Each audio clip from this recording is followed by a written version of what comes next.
Salary का मैंने आपको बता दिया था नैनीताल बैंक के। अब मैं आपको इस वीडियो में बाकी की कंप्लीट इन्फॉर्मेशन देने की कोशिश करता हूँ। अब इसके बाद जो है बॉन्ड की बात करते हैं, तो बॉन्ड में क्या रहेगा। तो देखिए होगा क्या कि जो एमटी है, एमटी के लिए तो क्या होगा, 1 साल के लिए एमटी पीरियड रहेगा। उसमें तो उसका जो है बॉन्ड पीरियड नहीं होता। उसमें उसको क्या देना होगा, 2 महीने की सैलरी, अगर वो 1 साल से पहले छोड़कर जाता है तो।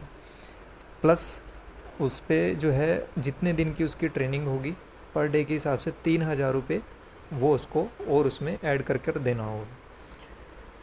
जैसे ही 1 साल हो जाएगा और इंटरव्यू होने के बाद 1 साल के आप ऑफिसर स्केल 1 बन जाओगे, तो आपका जो है बॉन्ड पीरियड तब से शुरू होगा।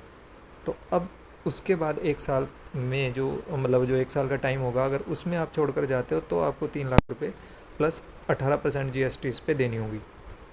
फिर अगर क्लर्क की बात करें तो क्लर्क के केस में क्या होगा, ज्वाइनिंग के दिन से ही जो है बॉन्ड शुरू हो जाएगा, और तब से लेकर 2 साल के बीच में आप जब भी छोड़कर जाओगे तो आपको 1.5 लैक्स प्लस इसके ऊपर जो है 18% GST ये आपको भरना पड़ेगा। तो ये रही सारी बॉन्ड वाली कहानी। तो आगे चलते हैं।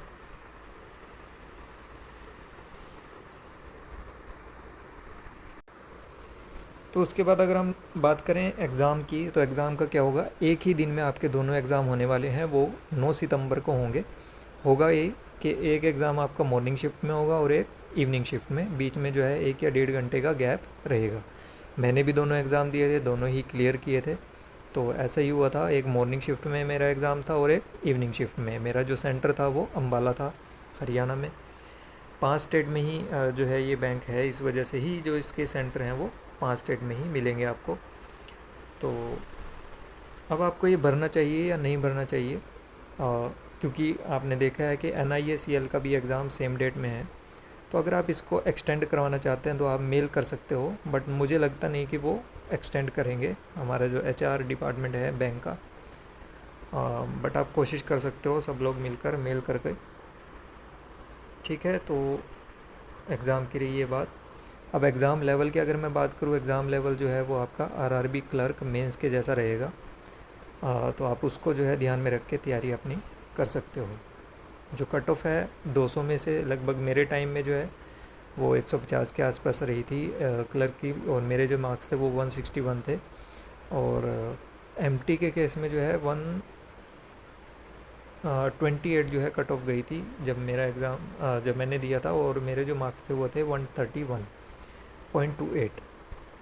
तो जैसे ही एग्ज़ाम होगा आपका 9 सितंबर को, उससे 10 या 12 दिन में, मैक्सिमम 7 या 8 दिन में ही रिज़ल्ट आ जाता है, और आपको आपके मार्क्स भी शो हो जाएंगे। और उसके बाद क्या होगा, 10 से 12 दिन में आपको इंटरव्यू का मेल आएगा। फिर आप इंटरव्यू के लिए जो है हल्द्वानी या देहरादून आपको जो है बुलाया जाता है, आप वहाँ पे जाओगे। और फिर इंटरव्यू हो जाने के बाद 10 से 12 दिन में आपको जो है ज्वाइनिंग की डॉक्यूमेंट वेरिफिकेशन की मेल आती है, और साथ ही आपकी जो है ज्वाइनिंग हो जाती है। तो ये सेम प्रोसेस, ये जो है प्रोसेस आपकी रहती है। तो एग्ज़ाम आपको पता ही है IBPS कंडक्ट करवाने वाला है, और जो लेवल है वो RRB क्लर्क मेंस के जैसे ही रहेगा, उसको ध्यान में रख के आप तैयारी करें। अब जो डेट है वो आपको यहाँ पर दिख ही रही है कि क्या है, 9 सितंबर। देखिए जो कट ऑफ है वो इंडिविजुअल टेस्ट में भी अप्लाई होंगे और टोटल स्कोर पे भी अप्लाई होगा। और अब अगर मैं बाकी की प्रोसेस आपको बताऊं, तो बॉन्ड का मैंने आपको बता दिया, सैलरी का मैंने आपको बता दिया इससे पहले वाली वीडियो में। अगर नहीं देखी है तो उसको आप जाकर देखें। एग्ज़ाम का बता दिया, कौन कंडक्ट कराएगा, सेम डे में एग्ज़ाम होगा। हाँ, अब एक ये है कि अब कुछ बच्चों के मन में डाउट आ रहा होगा कि जो फॉर्म है दोनों के लिए एक ही भरना होगा या अलग अलग। तो दोनों के लिए जो है अलग अलग फॉर्म फिल करना होगा। लिंक एक ही होगा रजिस्ट्रेशन का, बट उसमें जाके आप अलग अलग रजिस्ट्रेशन करोगे, और एक MT के लिए, एक क्लर्क के लिए।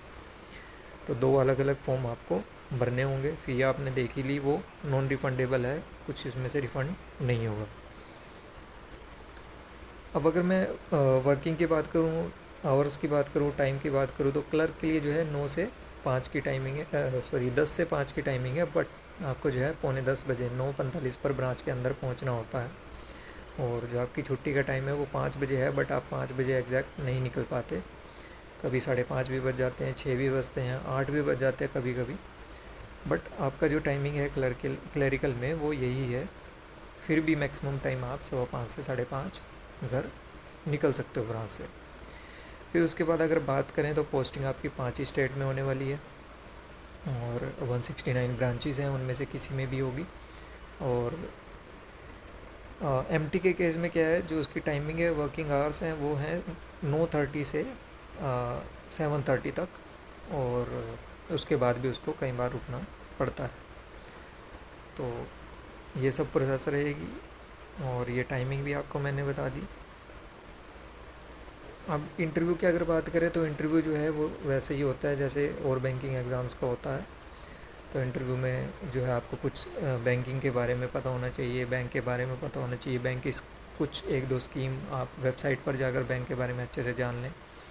इसके अलावा जो रिसेंट डेवलपमेंट्स हुई हैं, आरबीआई ने कोई नया सर्कुलर निकाला है रिसेंटली, इंटरव्यू से पहले आपको वो सब पढ़ना पड़ेगा, उसी में से पूछ लिया जाता है। तो ये सारी प्रोसेस रहेगी। इसके अलावा अगर आपको कुछ और जानना है तो आप मुझे कमेंट कर सकते हो, मैं कमेंट में जो है आपको रिप्लाई दूंगा। तो इस वीडियो को यहीं पर ख़त्म करते हैं। नहीं है तो आप चैनल को सब्सक्राइब ज़रूर करें। Thanks for watching this video.